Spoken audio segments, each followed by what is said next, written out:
How has the celebration of Christmas changed throughout the centuries? Well, Christmas is all about the birth of Christ, and the birth of Christ was never celebrated during the early years of Christianity. Easter was a lot more important. So where did the 25th of December come from, and why do we celebrate it on this date? Well, it's a tricky one because we don't actually know the exact date of Jesus Christ's birth.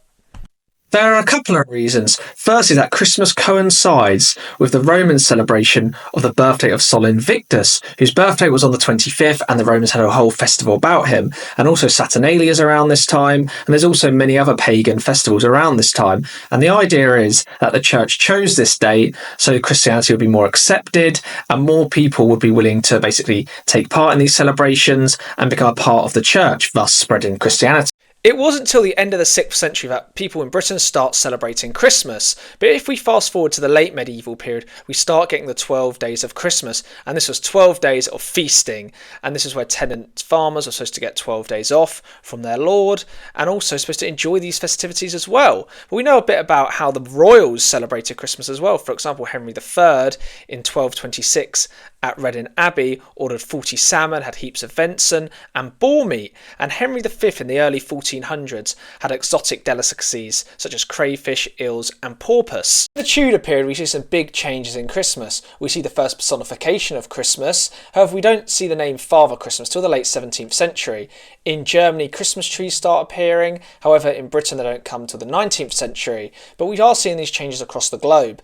And also in Britain, Henry VIII had around 1,000 people at his Christmas banquets, and turkey also becomes a popular dish at Christmas. And turkey first came from the New World to England in 1526, and also in 1564 we get people ice skating on the Thames, we get the mistletoe tradition, and much more things that we recognise today.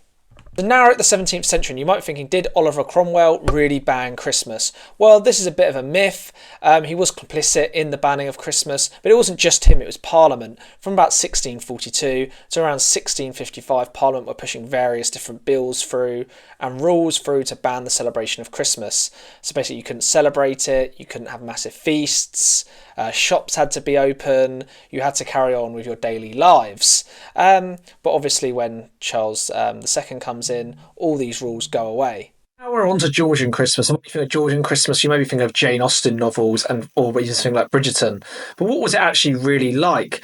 Well, you had venison, goose, or even turkey for Christmas dinner. You had Christmas trees up in the royal household in 1800 by Queen Charlotte, the wife of George III.